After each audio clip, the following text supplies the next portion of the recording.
Well folks, welcome back to the workshop and to another power tool repair video.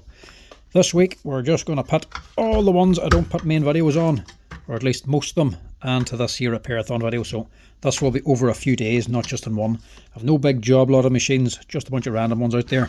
So whatever we can do, we'll put into this here a video throughout the week, and we'll post it at the end of the week or else the next week. But we're going to start off with this here. This is a Makita saw. This is the 5008 MGA. And she doesn't look too old. Well, 2019. Doesn't look like it's done a massive amount of work. Don't know what's wrong with it. No note, no nothing. She's got power anyway because the light's coming on. Let's see what she does here. First thing to check is always the guard. Make sure the spring or guard's not broken. And the base. Make sure it's not bent. That looks okay.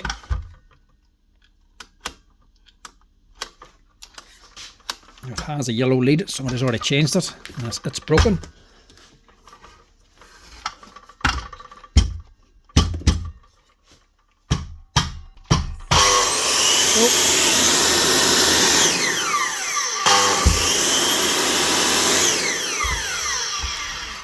There she goes. Was that the banging or the lead?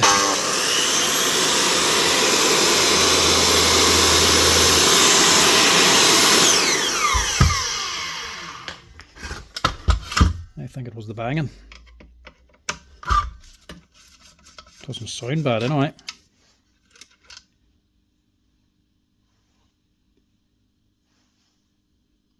Brand new.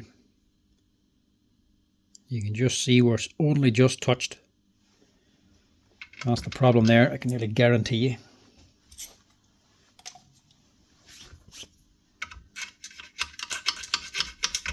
I would say they stopped on somebody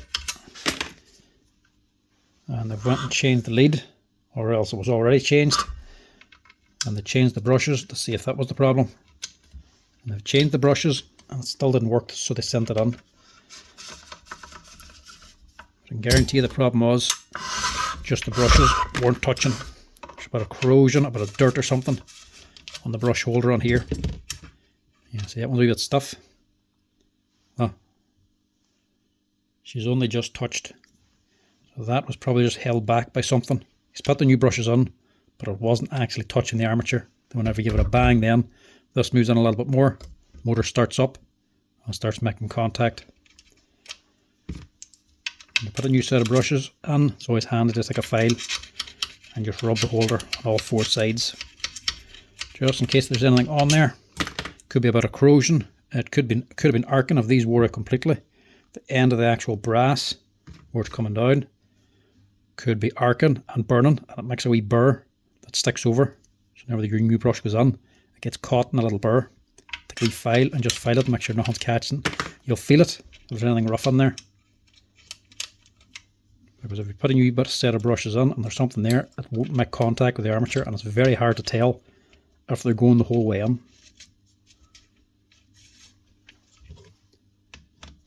I nearly guarantee that's the first simple fix for today. It's just an old yellow Arctic cable, but it's a heavy one, 2.5 mils, which should be fine. That's all it is.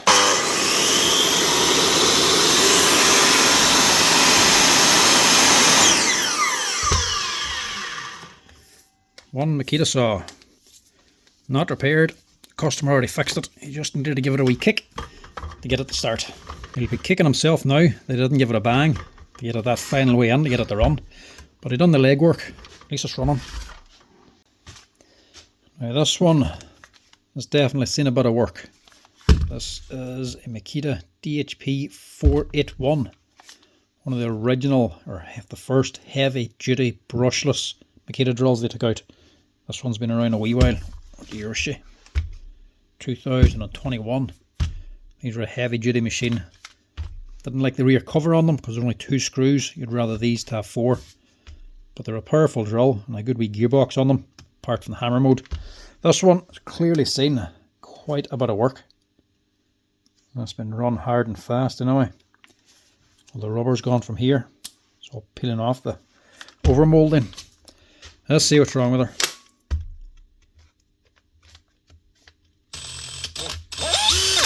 she works.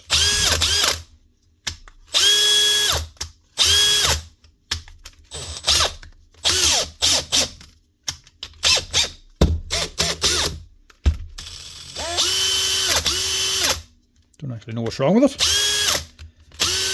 Normally this rear cover, as you can see, this looks like it's actually changed. It's a different shade of Makita blue.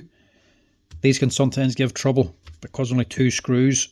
If they tweak at all, the rotor starts rubbing on the stator and side. It's not a great design, never liked them for this reason. Really, you would want 4 screws holding this cover on because it's a heavy duty motor. You want that really secured because that's holding the bearing, centering the actual rotor and side. That looks like it's been changed before. It's not the problem here. The other problem these had was getting stuck in hammer mode if you used it too much. This is definitely not stuck.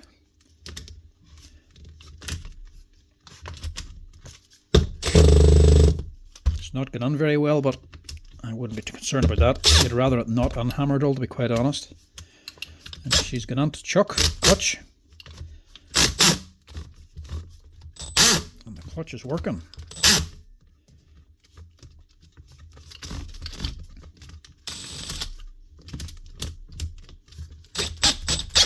And she's getting on the drill. And the chuck is working. Wild good chucks these were. I always liked these Makita chucks. This one, as you see, it's been well used, this machine, but the jaws in the chuck still aren't even all that worn out. They're worn, but not worn through. Brilliant Japanese chuck these were. Drill. No idea what it's on for. Mind you,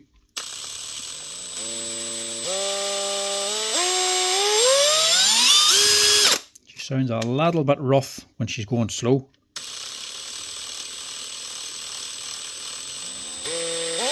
It sounds fine then full speed. Right, if we look inside, this is a wee bearing or something gone.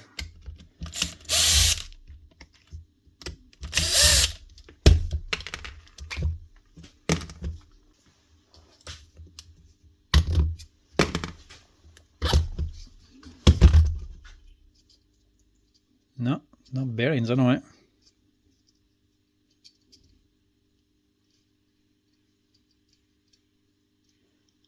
That's turning free. There's no rough spots in them at all. And the rotor is not rubbing. The stator's clean, a little bit rusty, but she's clean. She's not been rubbing. But down in there does look a little dry. I'll just check the gearbox. Could just be a little bit dry inside.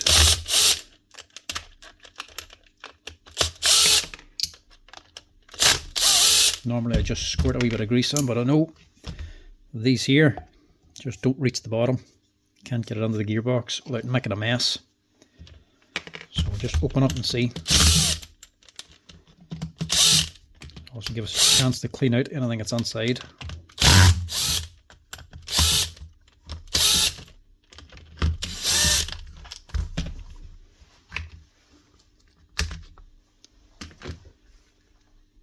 Yeah, she's definitely seen a bit of work anyway. And she's definitely been out in the rain. That shouldn't matter too much. She's rusty, but do it no harm. But that's definitely dry. We'll clean this down. We'll put a bit of grease onto them gears. And we'll just blow this out as well. Aye. That's sure a little bit cleaner, but most importantly we can actually see what the problem most likely was. Trigger law. She's as slack.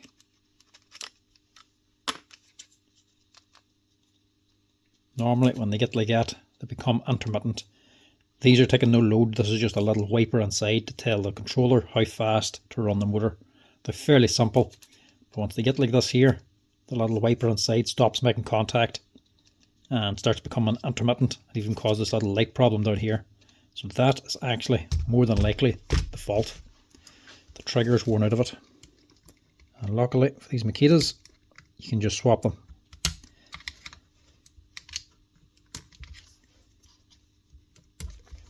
was going to say it's more than likely something to do with what he's drilling, all the white plasterboard dust, because it causes wild bother with the gearbox and dries them out. But that was most likely the problem. But that there's actually more likely there. Once these come slack like that, you're going to start getting the wrong speeds, and then sometimes it won't run until you hold it a certain direction. I didn't test that fully whenever I first took it on, so I'd say that is the problem. And they're quick and easy to change. I have it open already, so I may as well change it. That's the number there if you're reading it. They actually have the number written on the switch as well. 650710-5.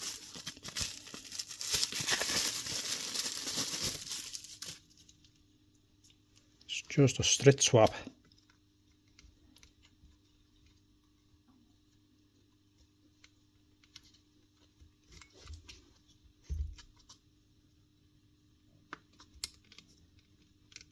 Just a bit tight. Squeezing these wires on.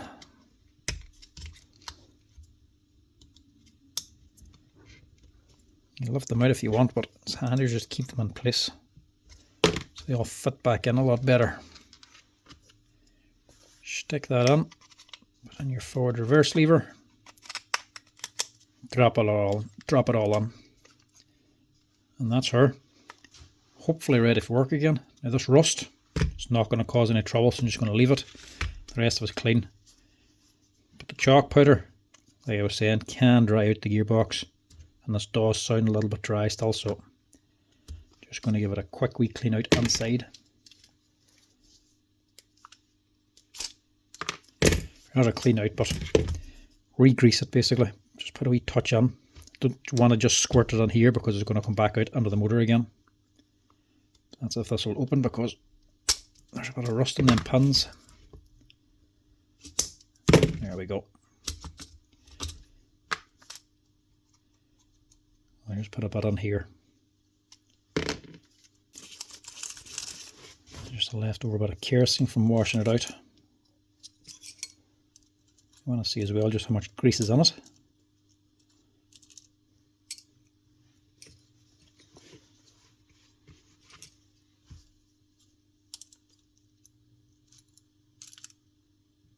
Yeah, that's fairly dry. There ain't much in that at all. There's actually nothing in that. Grease, definitely.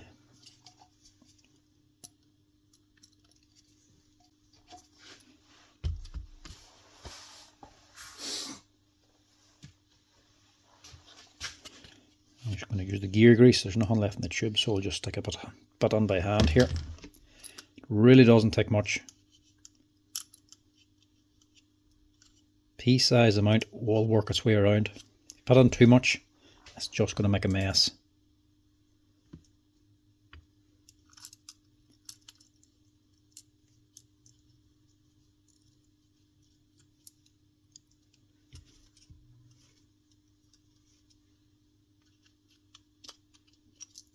Put that gear on first, then put these smaller ones on top. That should hopefully quieten her down. Still sound the same at high speed, but it might be a little quieter at low speed.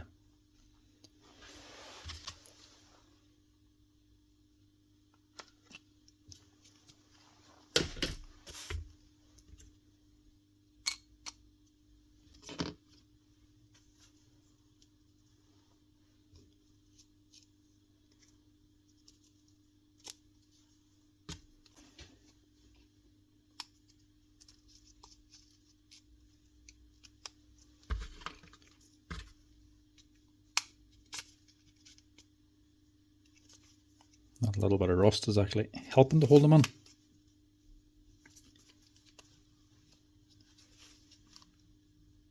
It's nearly better they're a little bit rusted, keeps them locked on.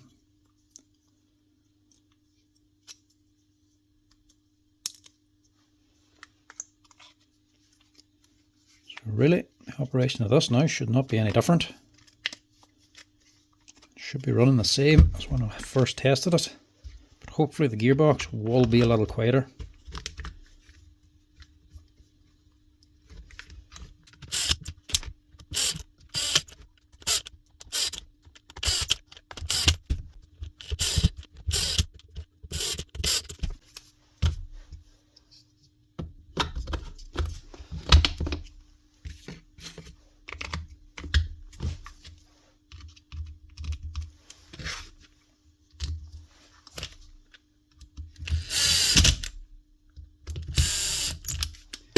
Now, see what she runs like now.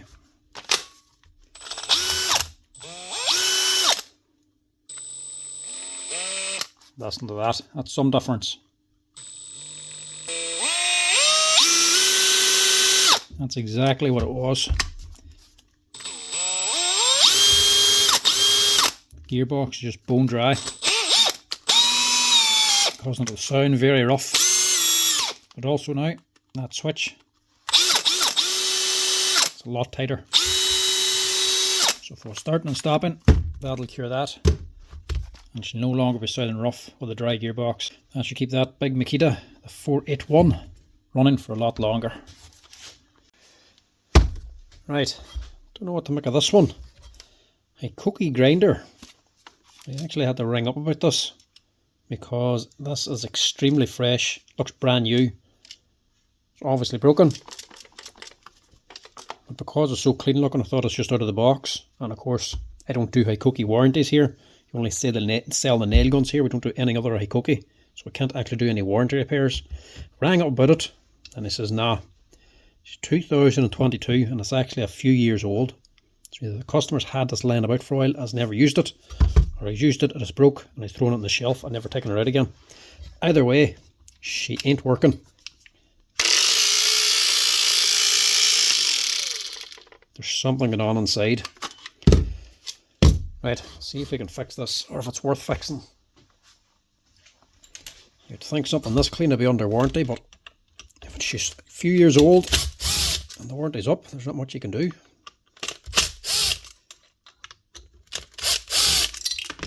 I like Hikoki stuff, but just because it's Hikoki doesn't mean it's good. Like every brand of grinder, these here types, the brushed, they're not all that powerful. And these ones are getting cheap. Isn't cheap to buy. I think this particular one now, I've seen a shop online is actually selling them for about €65 for the body only. And when they go that cheap, generally everybody starts buying them for all sorts of jobs, and they're always the wrong jobs. They're looking for a grinder, they want cordless, it's dirt cheap, so they just buy it anyway thinking it'll just do their job. And of course they're just not designed for heavy work. €65 for a cordless grinder is good money, but it's not going to do everything. They're good enough if you only have light work, but if you're doing anything heavier, you need the brushless motors, especially in a grinder. Even the Makitas are the same thing. You get them in all the time with the brushes melted under them and the brush holder melted. If this is just broken brushes, if it's overheated, it'll be worth fixing. But if it's anything more than that, at the price you can buy them for, it's not going to be worth fixing.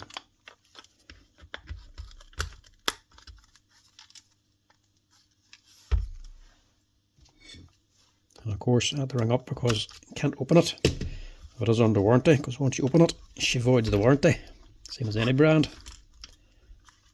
And I wouldn't want to be responsible for voiding a warranty on a man.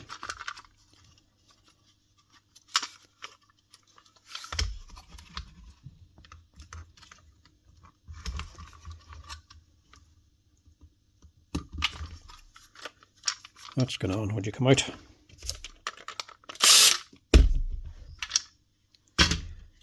Question is, what's rattling around here?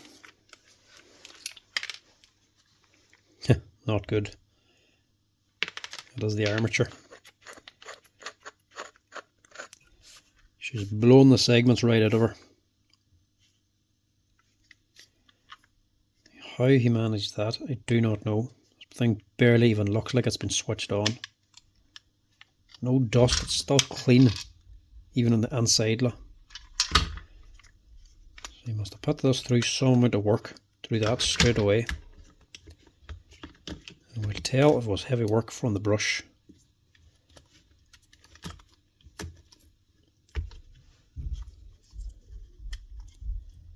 Yeah, burnt and melted in there, look. Even split. So somebody decided to use us for a heavy duty job and just leaned into here and got it to run as hard as possible. And what literally just blew the armature apart. Yeah, they're a good wee machine. They're cheap for light work. They're not good for heavy stuff. If you're leaning on it to get it to cut faster, it ain't going to last too long. Nor is any grinder. Now I have one of these armatures out here. brand new one. I actually bought one of these on to scrap off. But to be honest, even putting that into it, and then a set of brushes, because I have to use a set of brushes here, it's still not going to be worth it, not at that kind of money. So how much point in even leaving that in? Look, the springs and everything is broken on it. Burnt through the lead as well. Yeah, this just ain't worth it. Even if we were to charge them €5 or €10 for the armature, it still ain't going to be worth doing this. Because it's €10 for a set of brushes. What are you going to be charging? €10 or €15 for labour. Under 25. And the VAT, probably take it up to about €30 for the repair altogether. If you can buy the whole thing for €65 again, what's the point? Buy it for 65 and get the warranty on it again. But putting that into this machine, fixing it up, even if it was just a set of brushes you got away with, the customer that's using it, if he's put it through that much load straight away and blew it like that, he's just going to do the exact same thing again, even with it fixed. That's just not going to be worth doing anything to. Be surprised what customers will use a machine for. I actually had an older gentleman in the other week. I was actually serving him in the shop, and he just wanted a cordless drill to drill a few holes, and I had to work him to get him information out of him what he was actually going to use the drill for, because he wanted it to do everything and he didn't want to spend any money. And I was looking at the cheap Makita 482 drill. You can buy them for about €90 or so. So that'll do his job, is what he kept saying to me. Doesn't need anything more than that. Eventually pressing him to see what he wanted. He says all he wanted to do was just hang a couple of gates. There's about 20 gates to hang. He says that'll do his job. What kind of gates were they? They were 6 foot long galvanised cow gates for fields, and he was putting them into steel girders set into concrete posts under the ground. It was, I think it was a 14 or a 16 mil hole he had to drill into steel girders, and he was using the lightest Makita drill. And I thought that was going to be sufficient. So some people just don't have a clue when it comes to power tools what they're capable of. And see, what he needs there is a magnetic drill. Simple as. There was no cordless drill that was going to do his job. Whenever this man's doing, there's no cordless grinder going to do this either. He's going to need a corded one for whatever he was using here.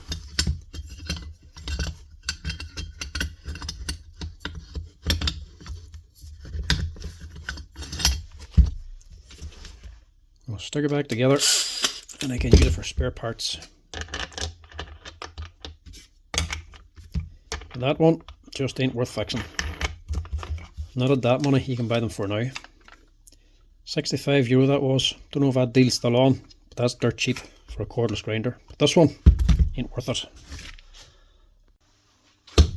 Milwaukee cordless grinder. But what's going on here? Don't know if she's been taking a drop or she was clamped. Normally when they come on like that, it might be the lock. But we'll check to make sure it runs first. That's the most important bit. Just be careful switching them on when they were like that there. They're off balance and they can just shatter. So I wouldn't go full speed with it. Important thing is she's switching on now. So she should be worth fixing. Yeah, it is the lock too, look. It's locked there, but when you turn it this way to take it off, look,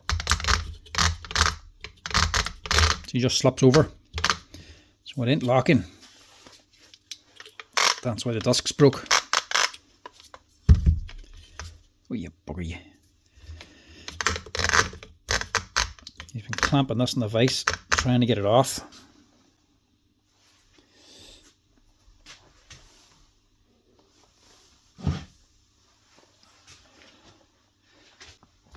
Now, top tip for removing the nut if it jams on like this here. If you can't get the disc off, or if your lock button doesn't work, that's the best way to remove it, especially if it's a Milwaukee one. Get yourself a Makita. This will do your job. Doesn't have to be a Makita. An SDS drill, sticker and hammer only,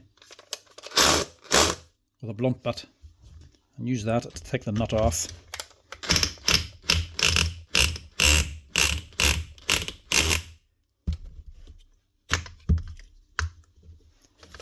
A little more.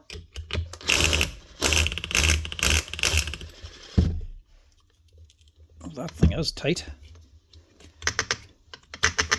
I don't know what I'm pressing the button for, it doesn't do anything. Look at that. Even with a broken lock button, the Makita trick does the job every time. But it doesn't have to be a Makita. Any SDS drill, corded or cordless, sticker and hammer only, a blunt bit on it. That'll knock the nut off. No clamps, no jigs, no vice, no hammers. Don't have to break it off or cut off the nut. Hammer it off instead of a punch and chisel. It comes off every time. Great wee job. Now to see what's wrong with us.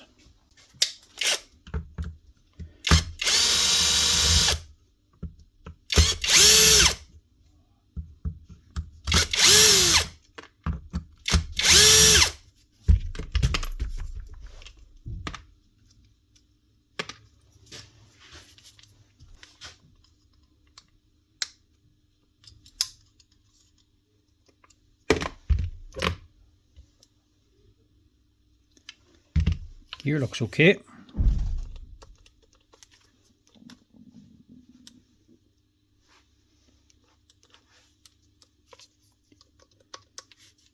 think it's actually the pin.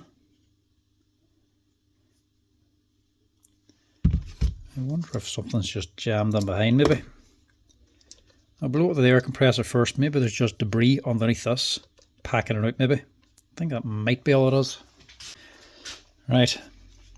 This is a bit odd. The thing's actually spotless. It hasn't done anything. It's 2022. It's coming from a skip hire company. So it's getting used and abused, but it clearly hasn't done very much.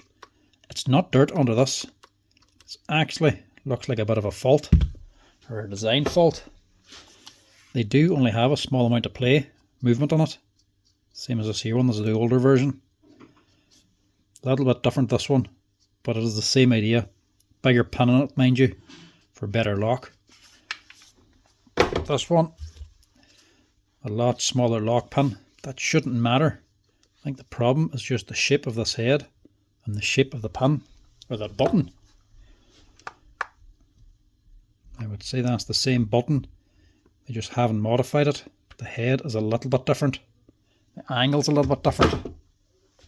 If you look here, look. See, there's a big gap down here and a very little gap here. This isn't the right angle of actual press button for this head, look. And the head, look, recesses down. So whenever you push this down, this isn't in the track, but this side is actually bottomed out, look. I think it's just this button that's the problem. It's just not going down far enough. You can see just on the pin the way it's just starting to wear, because it's only just catching the edge and nothing more. It's going down a little bit and it's sort of catching, but just not enough. That needs to go down more. And I think it is just this here angle. I think she's too shallow and she's bottoming out down here. There's a track down there it's meant to go into. That can also pack it with dirt if you're not careful. If it ever doesn't go down for you and you see dirt in here, clean it and that'll actually get it going down again. This, I think, just needs a Stanley knife. Or so I hope anyway.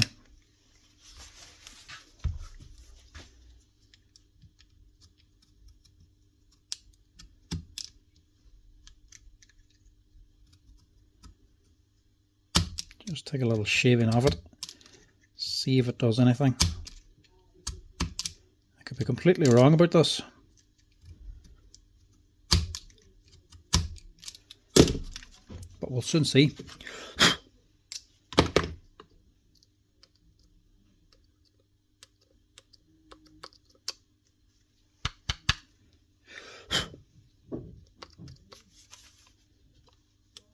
Is that going down any further or not?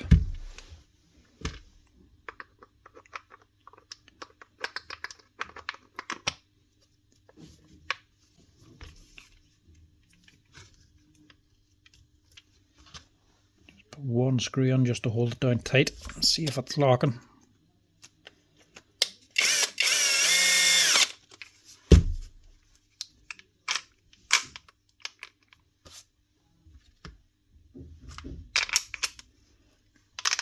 No. She's locking that way, driving. But she's just lifting that pin up. When she goes the other way. So that's just not getting on and off.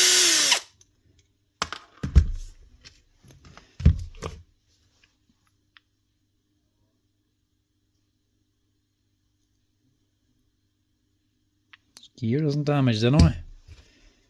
It is just that pin. We'll pop it off here. We might destroy it taking it off. But even if we do break it, you can just replace it anyway. It's not that big a deal. They're not expensive either.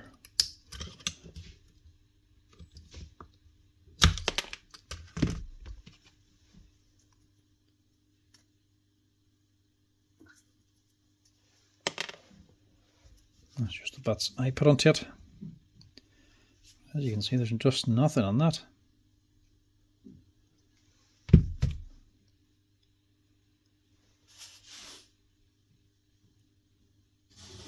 It only has a tiny little bit of wear on it. You can see where it only just caught the very edge lock when I was locking the first few times. It's definitely not travelling down enough.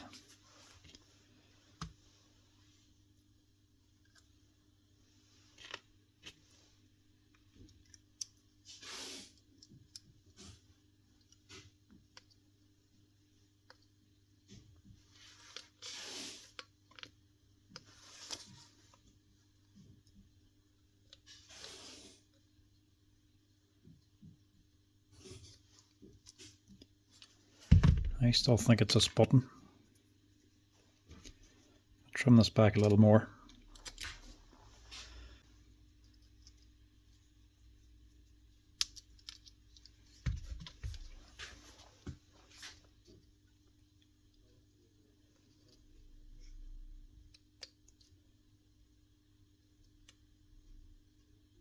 Down more, but whether or not that engages, I do not know. I'll stick her on again and see. There's nothing jamming it. There's no debris. There's no reason for it not to work.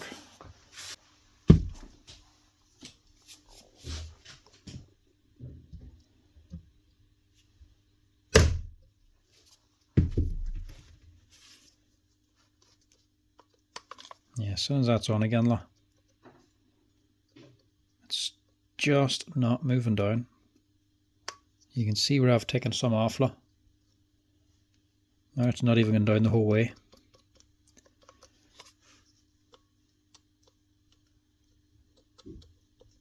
What the hell is causing that?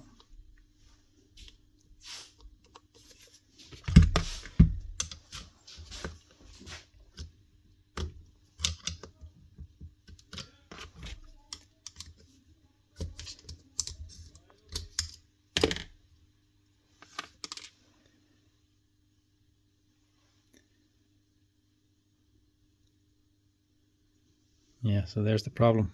It's just the pin. You can see the amount of play that's on that. That's how much you can move down. That's it. Can't go any further than that there, from the length of this here lock pin. It's just a design fault is what it is. And there's no way to overcome it, because these gears have to be at the right position. And this is one set position. It's only the pin that can move. And I can't put the one on for the other machine because it's a different size of a pin. Won't fit into these holes. So what the hell do you do there? Look up the diagram and see if there's been any changes made to this. When it comes to Milwaukee, They generally don't update or upgrade any spare parts. If they're faulty, they generally just stay faulty. Nah, spare parts the exact same. Right, the way these work is that little pin, there's a shoulder on it. This little shoulder clicks on up here. So that is bottom down. I don't know if this will work or not. Chance it and see. I'm going to take a wee bit off of this here and make this a little shorter, 1 or 2 mil, and see if it actually gets the pin to go down further. Right, that's our shaved back. Doesn't make any difference at all.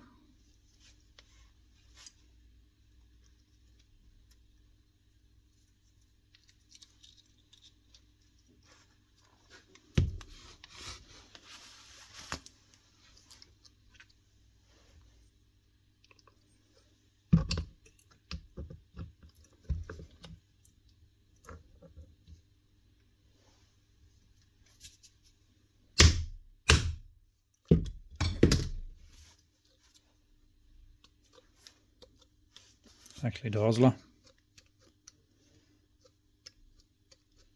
She's moving a lot further now. I think she's moving down just a little bit more. You don't need much. Even a mil would get us out here. Just not what you want with a grinder this fresh looking. It's a very minor problem, like. Grinder works perfectly otherwise. I'm actually seeing these coming in less and less as well too. So either people are taking my advice and not buying them because of that bearing. From Milwaukee have actually improved the bearings. But I would say it's because Milwaukee have improved it. Because people still buy them, they are still a good grinder. Good and powerful. It's just that bearing there that was on the motor. It's never very good and common to fail, destroy the grinder. But let's hope they haven't fixed this and made a new problem. Does that make any difference?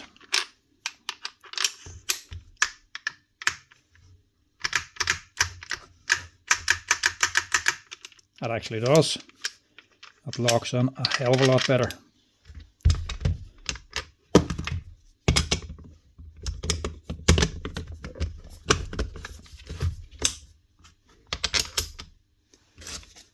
Stick the broken disc back on just to see if she locks.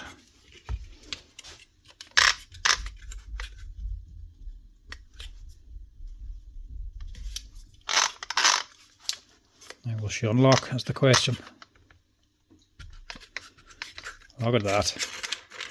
Perfect. Well, not perfect, but better than nothing. File that little plastic pin button down a little bit and you'll get that pin to go on a little bit further.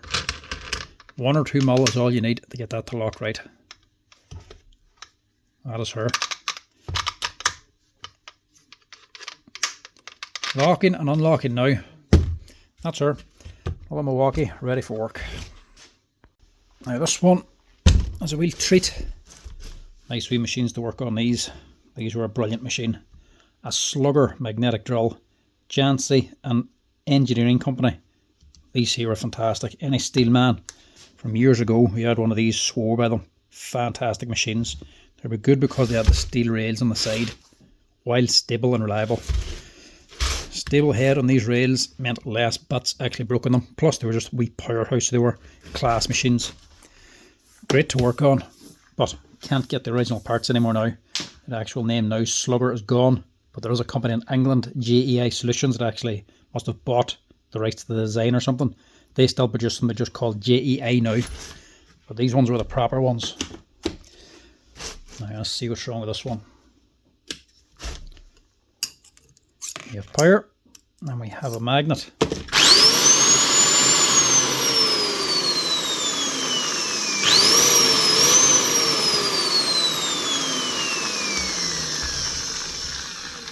You can see the switch is very sensitive there, but it is working.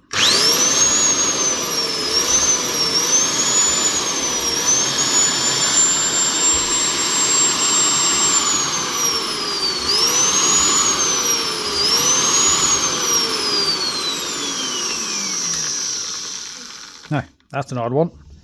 She's switching on and off when you move up and down the handle. But strange.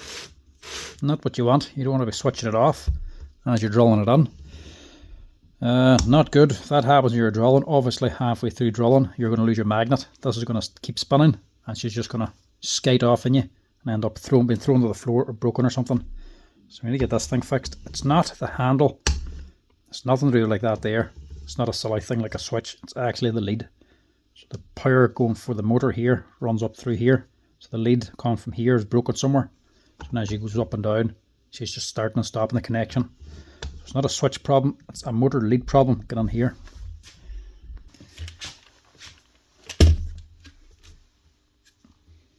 Hopefully there's no coolant on it. There's not. Most boys never put any coolant into these things.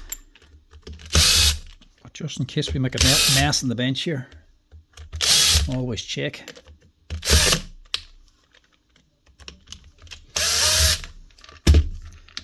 Pull all this off. The motor's good.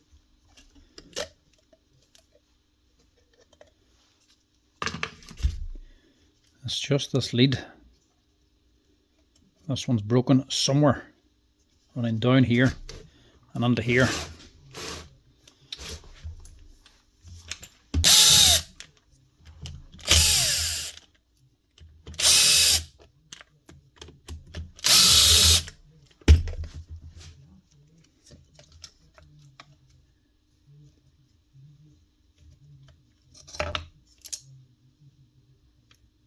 Right, they shouldn't be out either. They're the overload lights. Just to tell you when you're drawing too much current.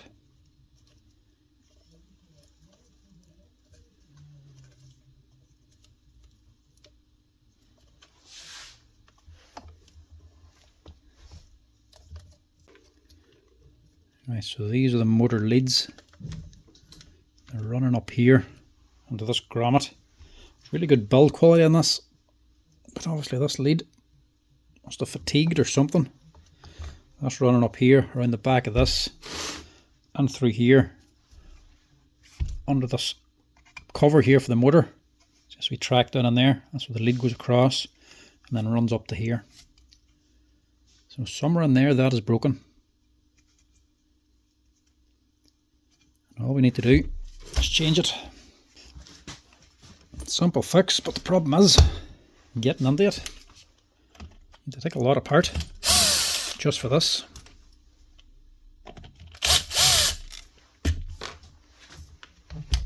Just pull out these brushes as well.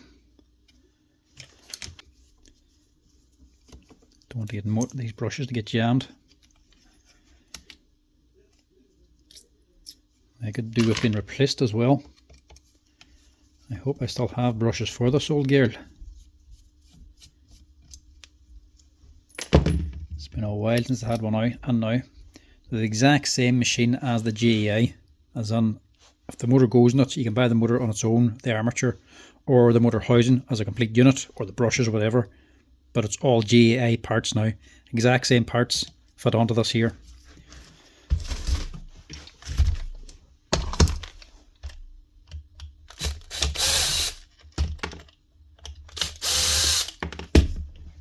There's a wee hidden screw in this too, mustn't forget about that.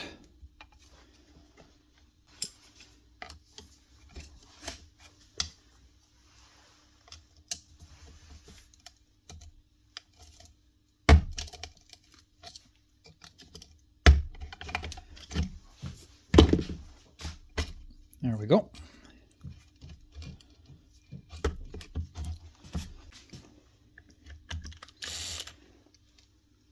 No, that's not it.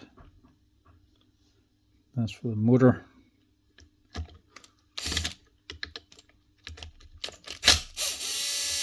There it is. Onto the grease.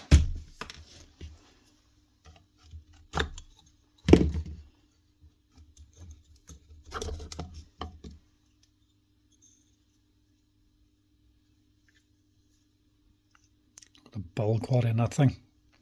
Fully dipped, just completely coated in resin, apart from the bubble there. Such a well made machine. Could do with new bearings too, actually. Luckily the teeth aren't too badly worn. She's not shy of grease anyway. So the lead is running on here, running up.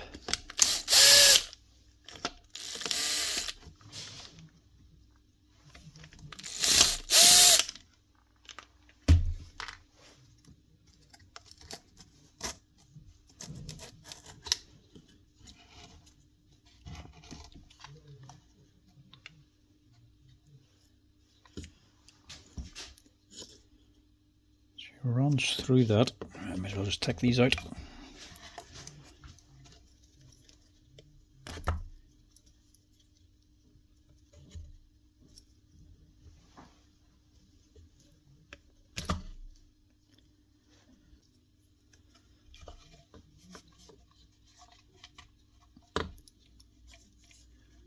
You can get these squeezed out now. Wee skinny connectors, but sometimes they can be tight. There we go. Feel looks okay too, bit grubby, but not too bad. This just needs a good clean.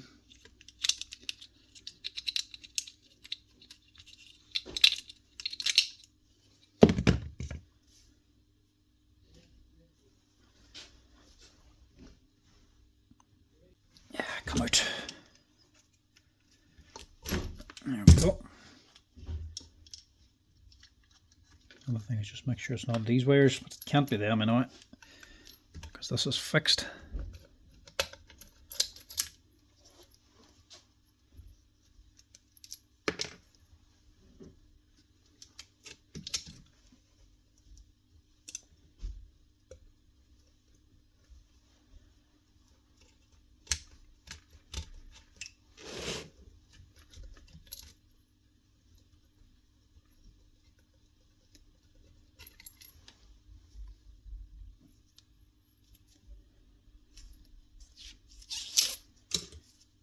Just a brake somewhere on there.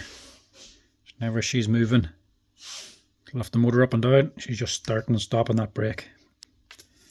So that is what we need to replace. One wee length of wire.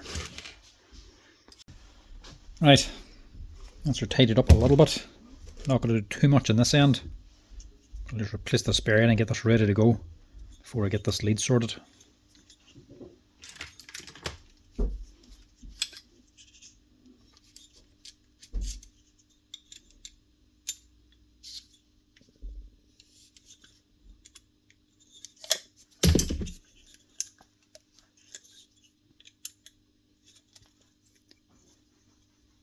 Two Allen keys or socket heads holding a wee steel plate that holds in the armature.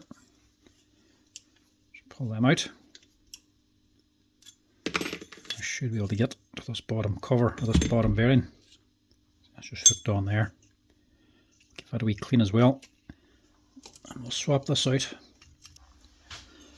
Right, two new bearings, 1609 and 1607.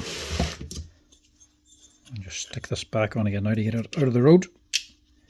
That goes on there, and this drops on.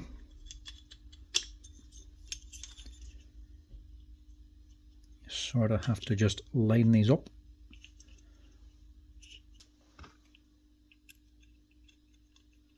Just lightly get both of them started first, make sure you get on, and then tighten them up.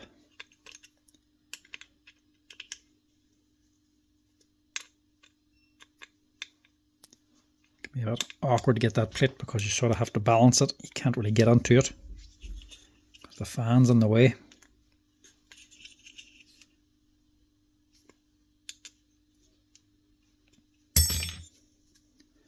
That's her. I should keep it running smooth. Right, that all out of the way now. We'll get on with this little lead. Now this stuff isn't the standard 1mm cable I use. This is actually H05 instead of H07. And rarely do I ever use H05 cable. Got a big roll of it on 1 year by mistake, and that was years ago. Barely ever use it. But over the years, that big roll, every time you need a little tiny bit, I was actually whittled away, and that there is all I've left of it. So from never needing it to now I need to order more of it. You don't need it often, but you do need it sometimes, and when you do need it, you sort of have to have it, because HO7 is just not going to fit into this.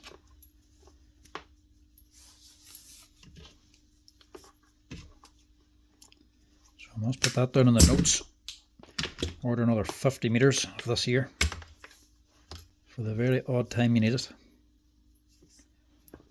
Just cut this the exact same size again and cut the ends off the exact same way and put the same bullet connectors on again. I'll just wire this in or pull it through and wire it on. One new cable, new connectors. Yeah, do it that way. Connectors are a bit thicker, but they'll go on a bit easier.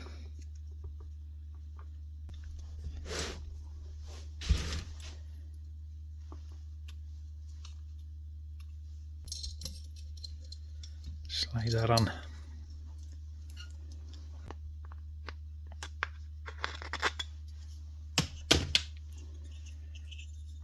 Take it off again with the motor in place.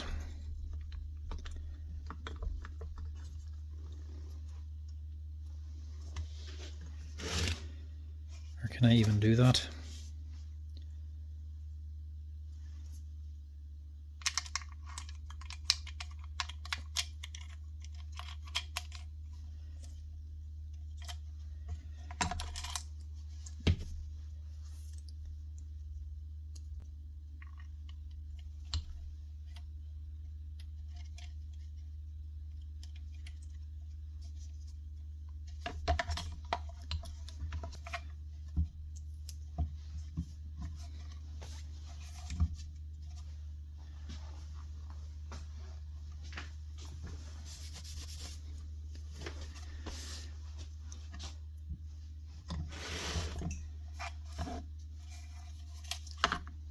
That's in there.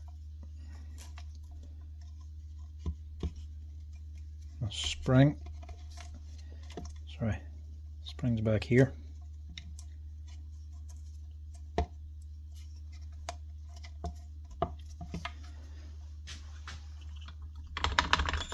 Take this off again. See, these things are just a pain, so they are. Not trying to say they're easy to work on, they are awkward. You just got to have a bit of patience with them. Forgot this. This has to go on first.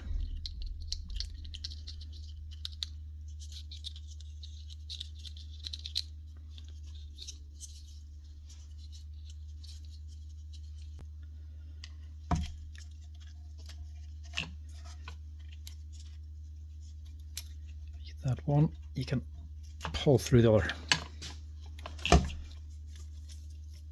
Put that on. Stick the air deflector on. Just don't pull the wire the whole way out again.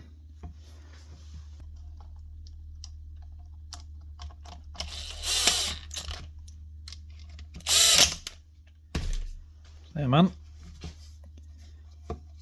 Tuck your wire on. The spring goes to the very back. I know there's missing the little retainer, but I don't have one to replace it on. There's a wee crimp that goes on, crimps onto the wire to lock it on here.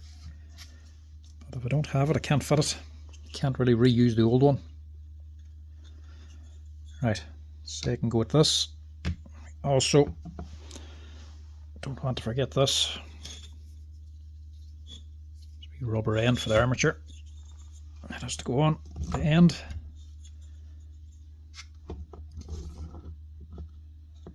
I'll slide that on.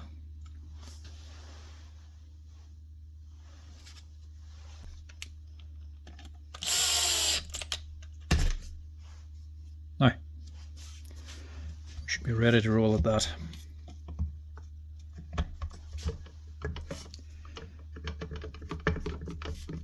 press it down because that bearing has to go on to the holder. And I screw that down.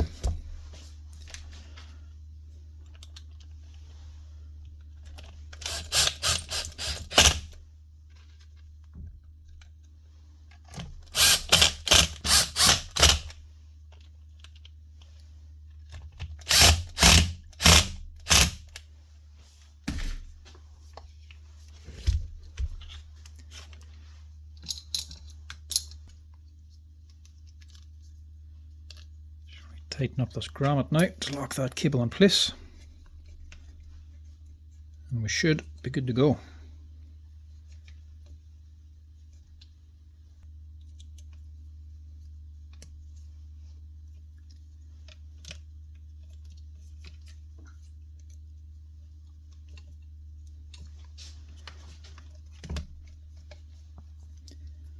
So that's down there at the back.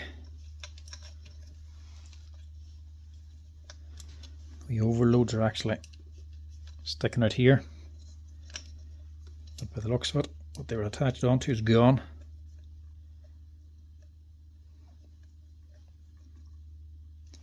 Might just get a wee bit of hot glue just to hold them on.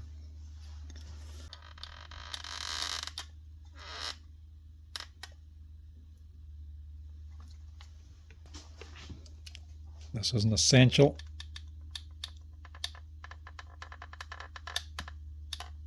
but you'd rather have them on show.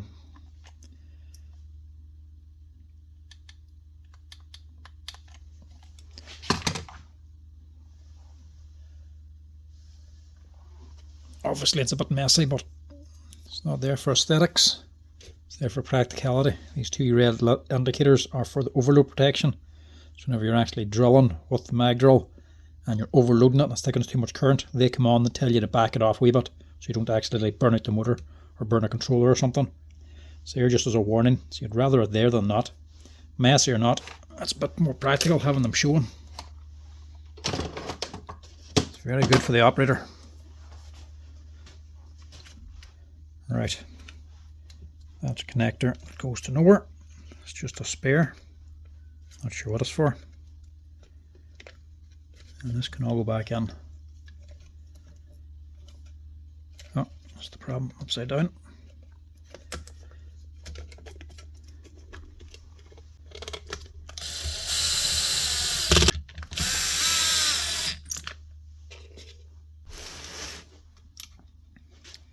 Now, brushes is the next thing.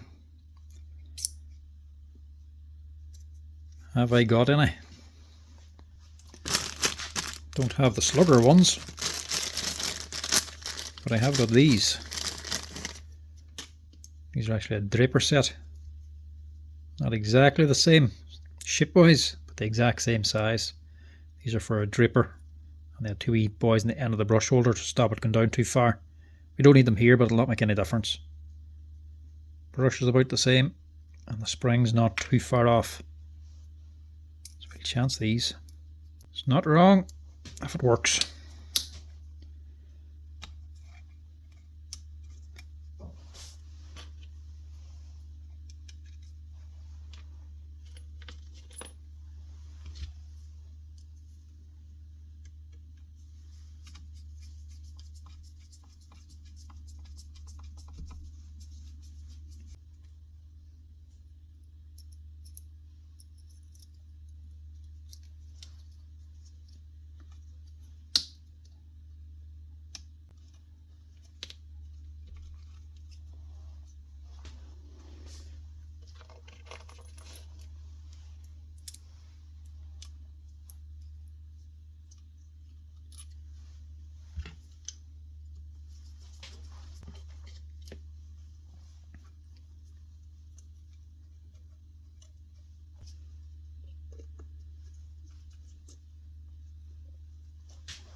Now, see what she runs like. If she's good, you should see these here light up as soon as you hit the start button. I'll start up the motor. Just like that, look. That's the initial surge get on. Because the magnet's already on, look. If I turn that off, it doesn't come on. It's on then when you switch it on, and again when you start the motor.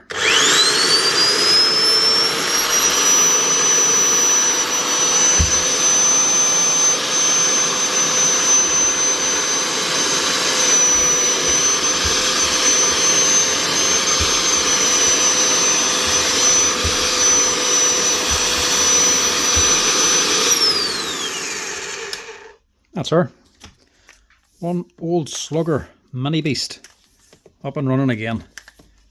Well, still running, but now it keeps running even when you move the handle, with a new set of brushes and a new set of bearings as well. Brilliant wee machine and well worth keeping these things running. Now, I know another Hilti. I keep saying it, but they keep coming on. Hilti tools. Keep saying it, we don't look at them anymore. But like I say, this ain't my shop and I ain't the boss, and I just don't argue with the boss when he takes down a Hilti. There's another one on for repair. What's wrong with it?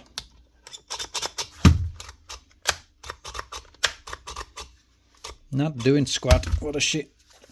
She's a TE16C. Now the boss already explained to the man that owns it, we're not getting any parts for it. We don't have any parts for Hilti. It's either a simple fix or no fix, so don't have to spend an awful lot of time on this. But we'll run through the simple stuff first. Lead and brushes mainly.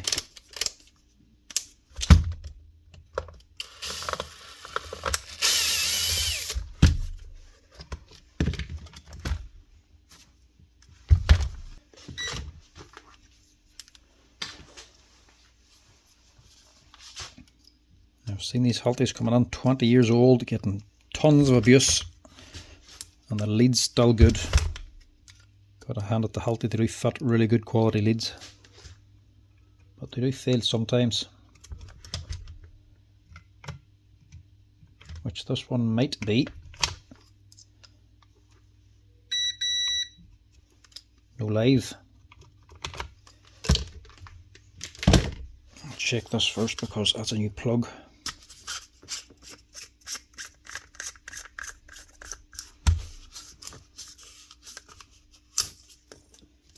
Could be operator error and rewired a plug wrong or something.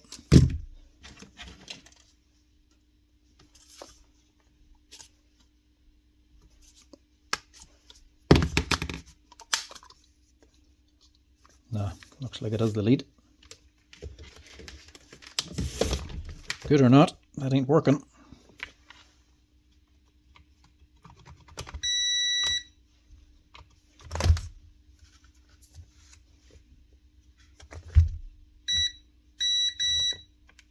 Maybe not.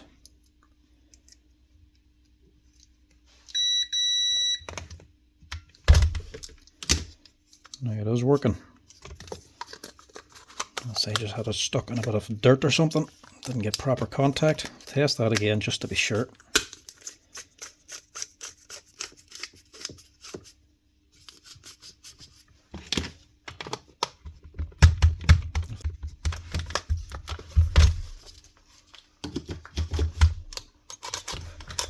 No, it's not the lead.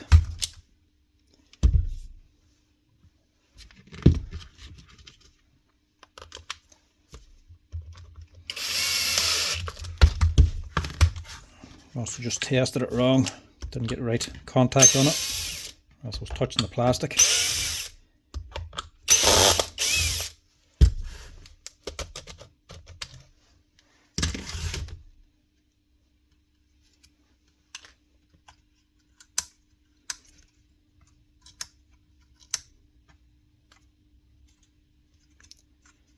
Let's make the contact.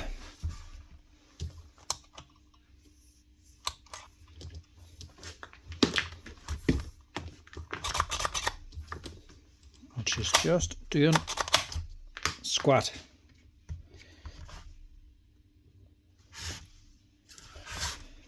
Right.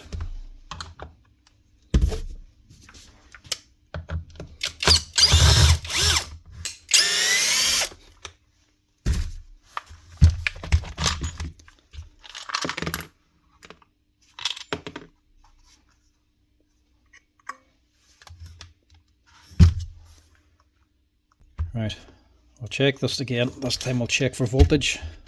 Just also make sure the voltage is right. 110 volt, because it looks like a new plug that's fitted. Could very easily have fitted the wrong type of plug.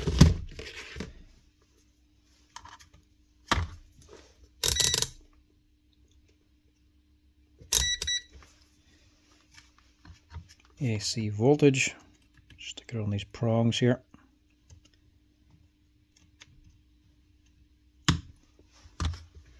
Pull the trigger.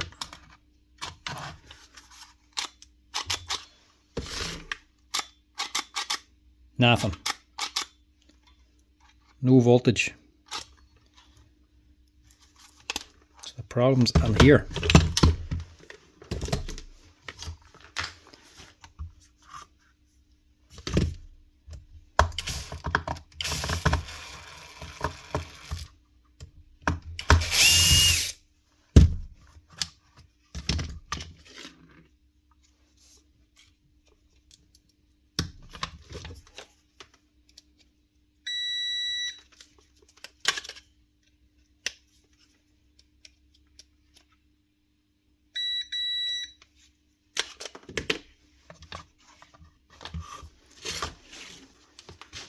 Just have to do a bit of exploring with this one.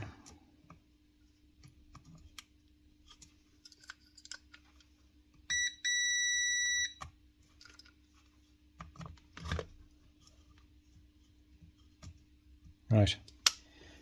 Some things would just test you. That's the lead not working again now, look.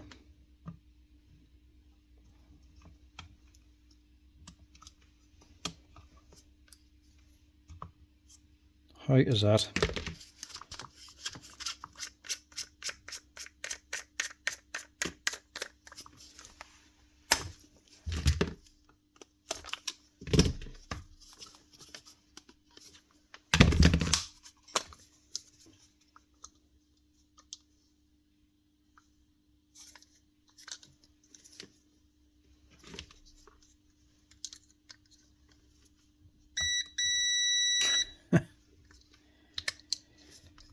Oh, I don't know.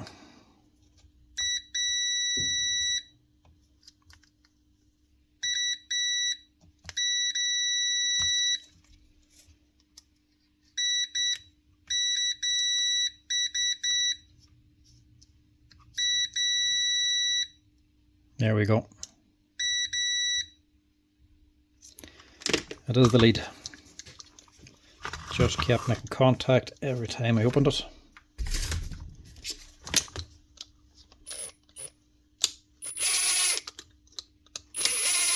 Nothing wrong with the plug, so we'll keep that. She is a Hilti, but at least it's an easy fix.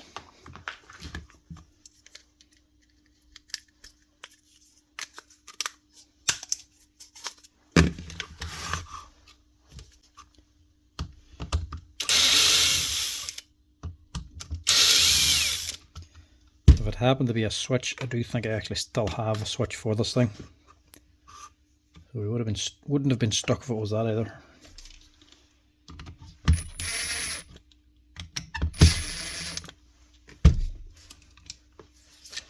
Just keep the grommet.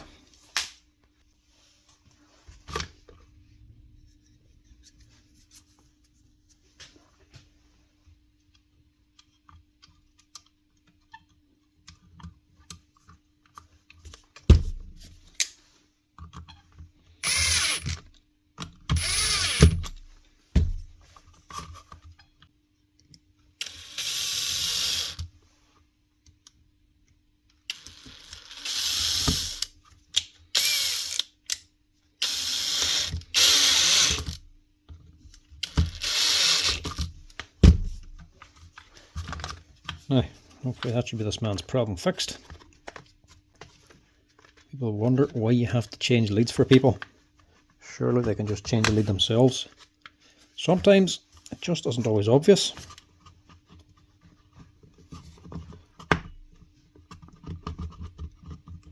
Now, how will that go on?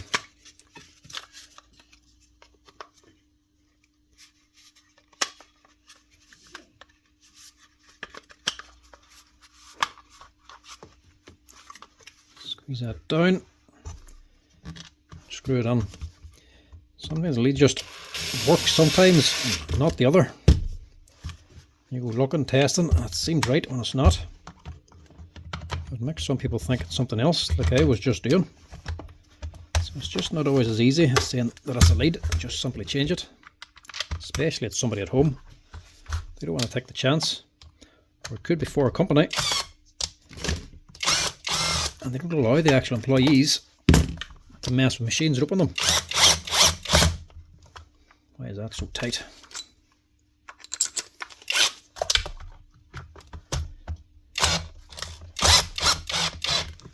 That's better.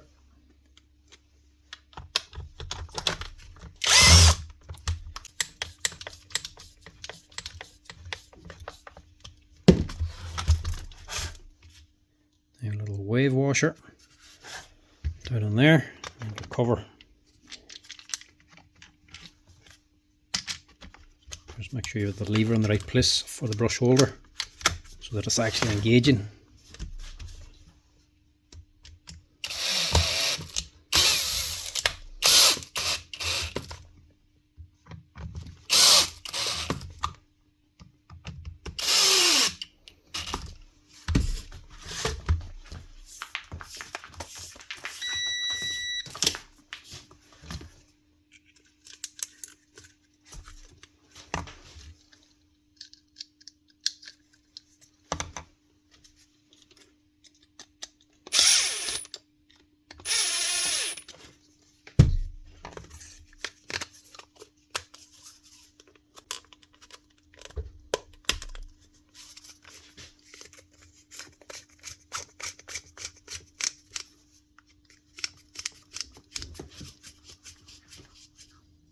Now, does that fix the problem at last? Look at that.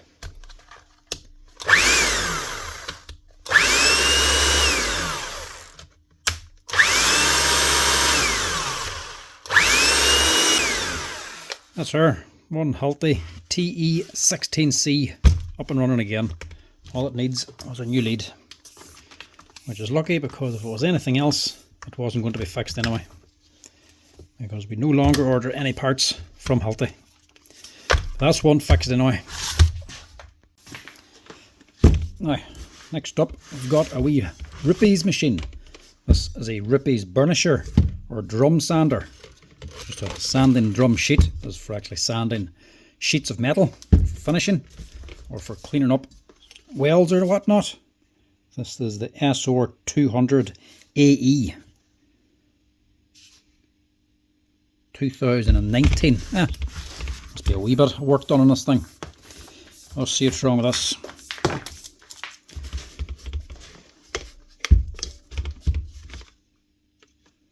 don't know if this has been opened or not. Maybe they're just using it in an awkward place, but that handle's been changed around, I would imagine. It seems very awkward. Let's see, it should be flipped over the other side. Not that it's a big deal.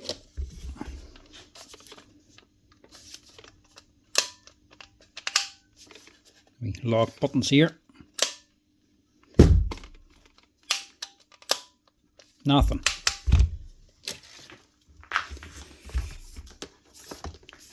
It doesn't look bad.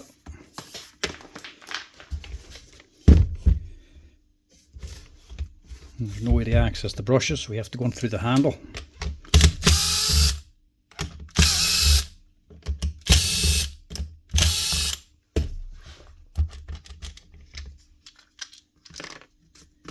Now these are not a cheap machine. These are like €400. But the build quality on them does not reflect that. I mean, that is just a wee grinder switch, fairly light duty. Just on top, the wee toggle switch. Everything is just, I don't know, never seems good inside of these things anyway.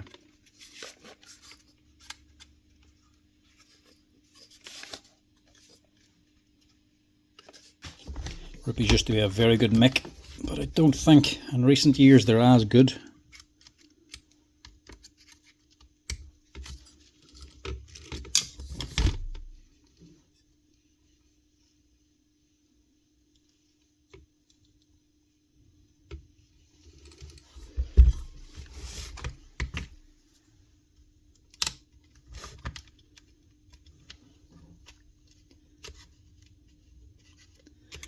And I think that's why.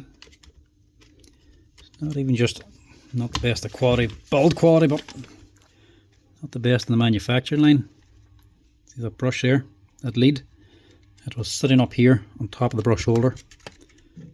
I think that's all that's wrong with it. Manufacturing fault, or how would you say, sloppy manufacturing.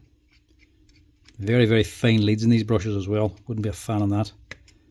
But that's be sitting over here, so the brush can actually work its way down. This one was curled up over the top. It wasn't actually going down the full way. The brush lead was actually getting caught up here, and the brush was just hanging there basically. So I think this might actually be a very simple fix.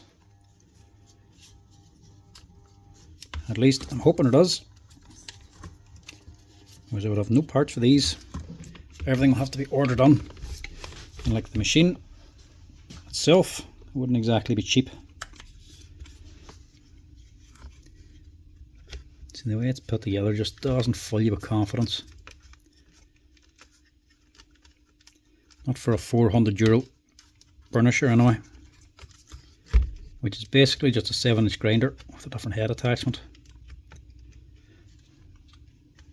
Or not a 7-inch grinder, 7-inch polisher. There's no room for these leads to go on lot. Without nipping anything.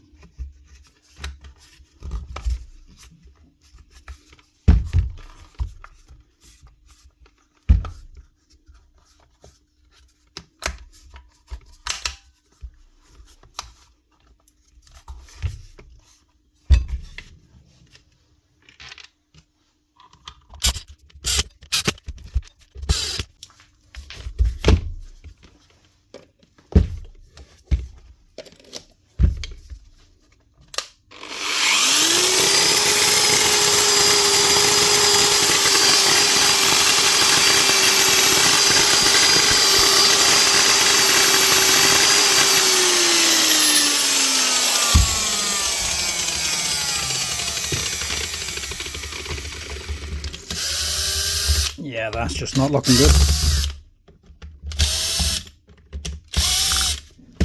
That's not brushes, that's just motor. I thought it looked a wee bit burnt when I first opened it. I was hoping it was alright.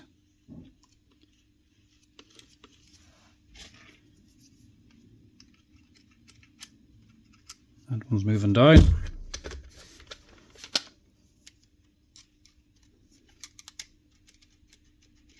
And that one's moving down. So we're now looking at an armature.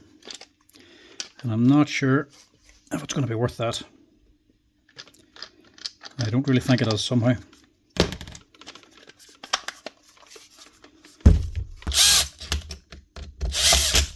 Just close it so we don't lose the screws.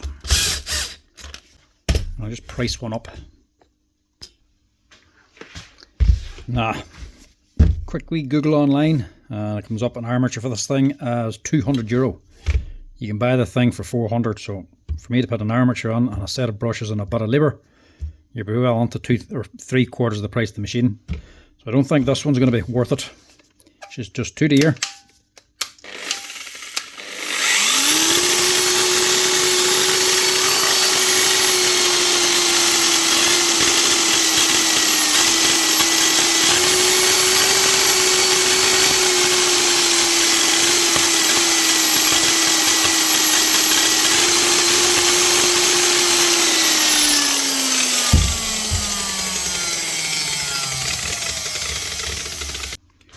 And actually looks like there could be a speed control issue with this as well.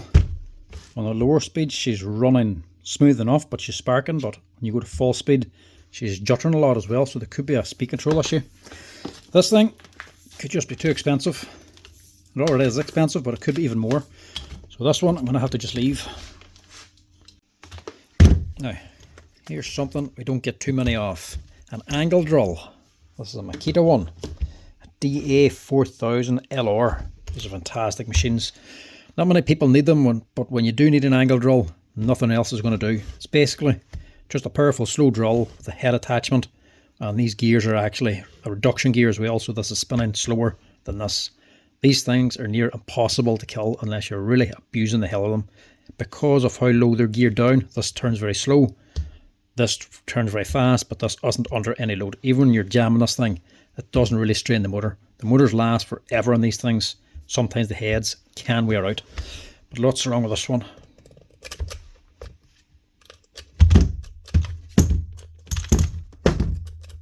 Not doing anything actually. Oh.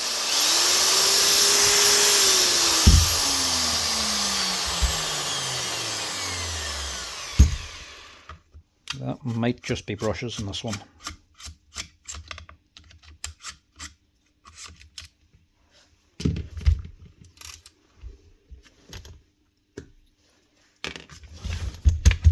Brushes, stay where you are. Brushes or sticking brushes, I don't know. It's worn, but it's not worn out.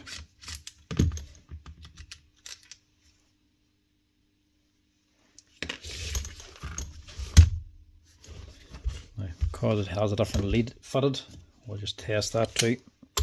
Because them brushes seem alright. I thought one of them was going to be gone or the lead broken.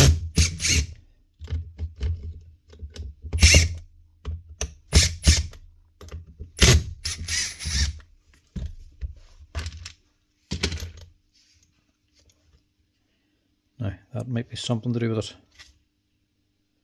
Maybe, maybe not. Springs are still attached, but he did nip the wire. Should have been sat down there.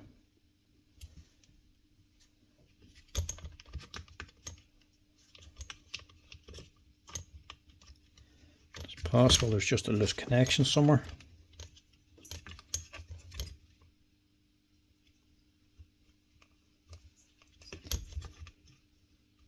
I don't think it's that.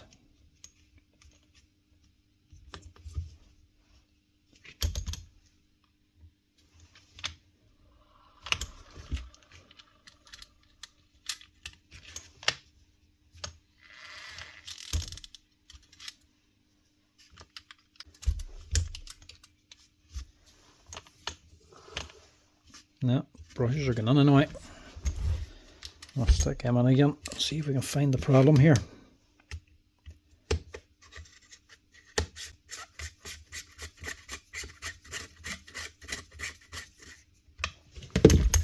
The other possibility is just dirt. Could be it just got a bang or something and a bit of dirt just got on top of the brush. And me giving it a kick there. Moved the dirt and she ran. You just never know. It's not the motor itself anyway, it's the main thing.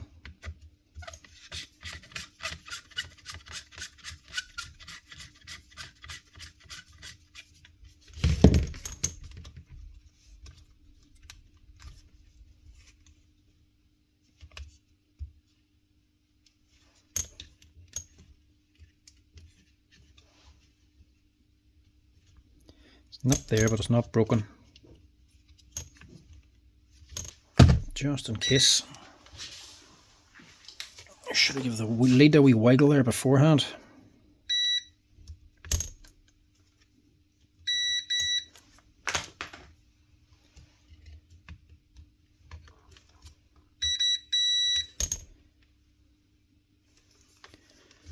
Right, put this together again and just give it a wee shake just in case it's a broken lead somewhere down the line and it's just made contact again.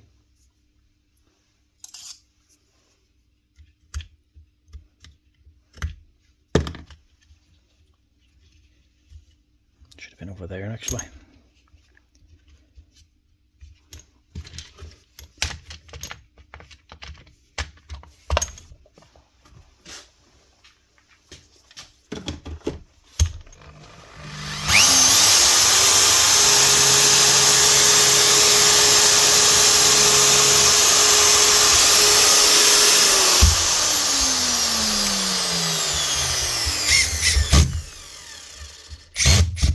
That's running anyway. I'm just going to give it a wee shake here, see if it does anything.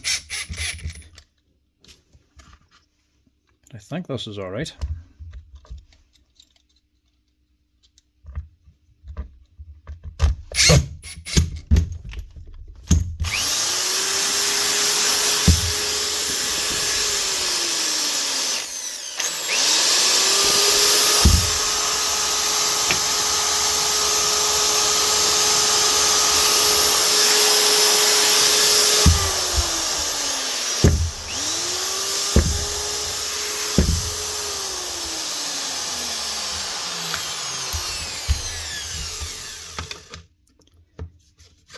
think that was exactly like I was saying. Just a bit of dirt on there. Might just change these anyway. CB303s in this one. They're not actually worn out, but they would be halfway. So might as well change it now, seeing as it's on here, plus maybe getting more tension onto the armature. The spring will be acting a wee bit better. Should be less likely to get snagged up again. And also just give it a little rub.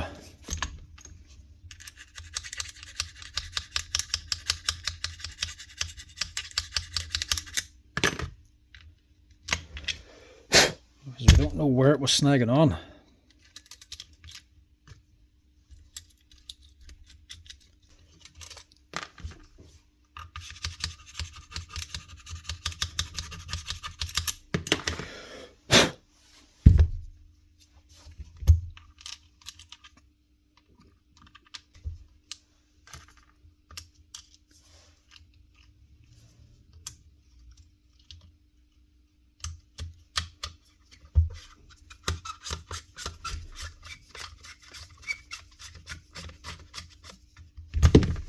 What year is this thing anyway? 2007.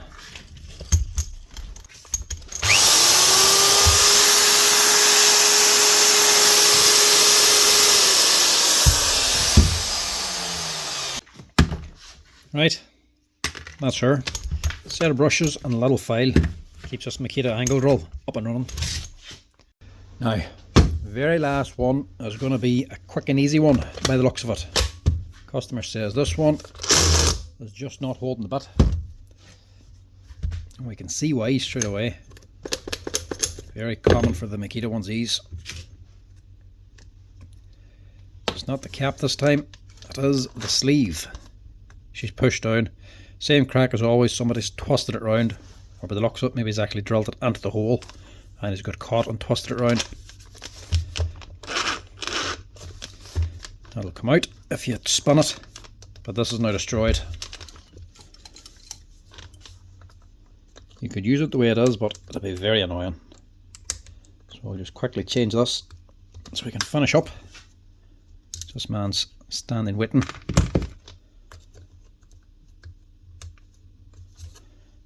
Top one and that wee washer holds on the cap.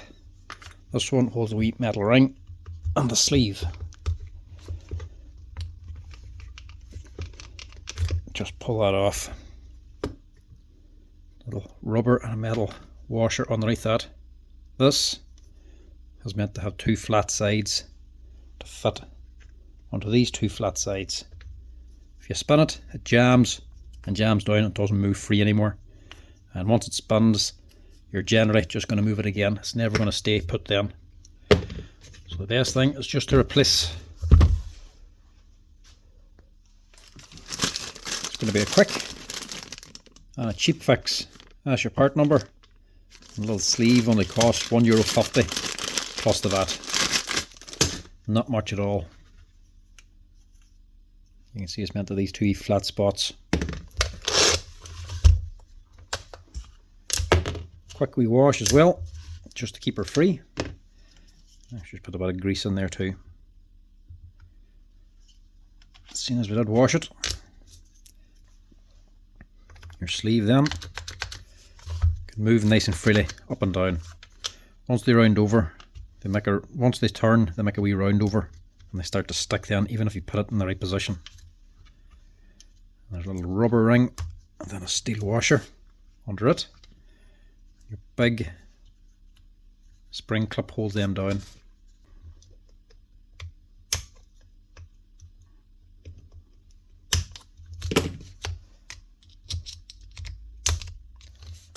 Pop that on.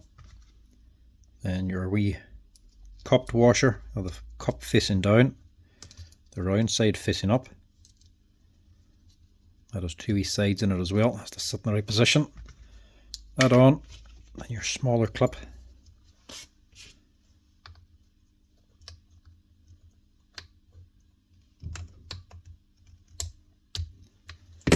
And normally when you get these on like this, rubber cap on top is gone too, but as you can see, that one still fine. You know they're gone because they'll be worn out here in the middle. There'll be a big hole, but there's nothing wrong with that.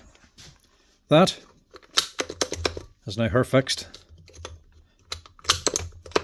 Bit's going in, sleeves moving, and it's coming back again. That's her. Fixed up and ready for work. Now it looks to have a bit grubby here. Looks a bit of an oil leak as well. But he hasn't left it in for that. He just wants this here fixed so we can get back to work. But anyway, that's it. I'll give this back up to the customer and I'll head home. That's it, folks. That's all today. Hope you enjoyed all the tool repairs. As always, if you're enjoying the videos, make sure to give us a wee like down below. And if you want to help out the channel, hit that subscribe button. And now, if you want to help it even more, you can also hit that hype button, whatever it does. But anyway, till next time, folks, I'll chat to you later.